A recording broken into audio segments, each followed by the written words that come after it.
146 years ago today, a musical prodigy was born. I'm Tom Lister, Sky TV News. Today we mark the anniversary of the birthday of one of history's musical greats, Achille Claude Debussy. Born near Paris in the town of Saint-Germain-en-Laye, it was not readily apparent that his hidden talent lay in composing. Debussy had a largely unhappy childhood. His parents kept a china shop, and his father worked as a travelling salesman, a printer's assistant, and a clerk. His mother was a seamstress, and although Debussy did receive a rudimentary education, it was clearly not adequate. Claude Debussy's musical talent was discovered by a student of Chopin's, Madame Motte de Fleurville. As his first piano teacher, Fleurville was blown away and sent Debussy to the Conservatory in Paris in 1872, where he completed 10 years of study. After failing 2 piano examinations in 1878 and 1879, he abandoned the idea of becoming a virtuoso pianist. In 1880, he came under the tutelage of Ernest Guérard, French composer and founding member of the National Society of Music. It is believed that as a result of his tutelage, Debussy won second, then first, Prix de Rome in successive years.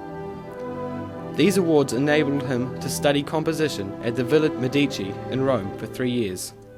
Debussy was first taught at the Paris Conservatory when he was a mere 10 years old. His bizarre harmonies shocked his tutors. One of his teachers asked him, "What rules do you observe?" "None, only my pleasure," replied Debussy. "That's all very well," exclaimed the professor, "provided you're a genius." Within a few years, it became apparent that he was exactly that. Debussy was 22 years old when he won the Prix de Rome with his cantata, The Prodigal Son. By the end of his studies in Rome, his music had matured to a large extent. "The music I desire," he wrote a friend, "must be supple enough to adapt itself to the lyrical effusions of the soul and fantasy of the dreams." This links to Debussy's impressionist compositions. His music aimed to not only act as orally pleasing, but he aimed to set an image in the listener's mind. Although most impressionist composers were meant to let the listener draw their own storylines, as Debussy had obviously intended, most had subjective titles. Debussy drew inspiration from impressionist painters such as Manet and Monet. In the same way that Manet and Monet aimed to let their viewers feel emotion from their paintings, Debussy wanted the same from his music. The influence of these painters, and even impressionist poet Stephanie Mallarmé, is felt in Debussy's Afternoon of a Faun. From 1879 to 1882, Debussy worked as a household pianist at the residence of one Madame von Meck, an avid fan of Tchaikovsky. Von Meck kept a trio of musicians at the castle of Chinon-sur, a pianist, a violinist, and a cellist. While at Chinon-sur, he was required to play classical music, and of course, all of Tchaikovsky's music. During the summer, Madame von Meck made trips to Florence, Venice, Vienna, and then to Moscow. She took Debussy with her. Whilst in Vienna, Debussy attended a performance of Wagner's Tristan and Isolde. Such music is so apparently an influence in Debussy's compositions, although later he would never admit to being influenced by Wagner. The 1890s would prove to be the most productive period in Debussy's life. The decade culminated in the writing of Pelléas et Mélisande. Based on the symbolist drama by poet Maurice Maeterlinck, this opera occupied him for the better part of 10 years. Pelléas opened on April 30, 1902. Although it was at first attacked as decadent and lacking in form and melody, it later became an international success. After Pelléas, Debussy hit the big time. He was finally famous. Throughout his life, Debussy was involved with many a woman. A mistress of his, Gabrielle Dupont, attempted suicide.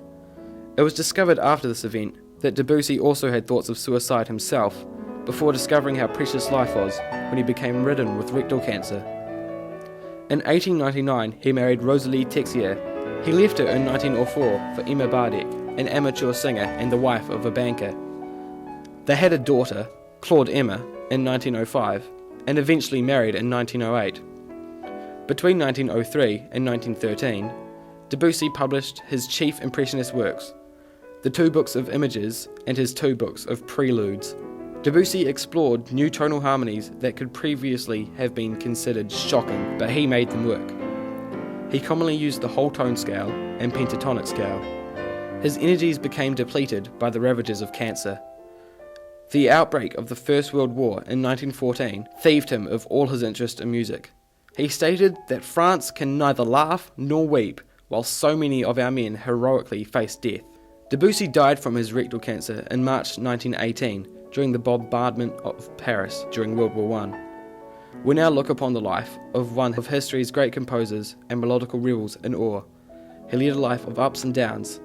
There were times when his works were looked down upon, until later on they were put on a pedestal and admired. He influenced later composers such as Igor Stravinsky and minimalist composer Steve Reich. 146 years ago, a musical prodigy was born.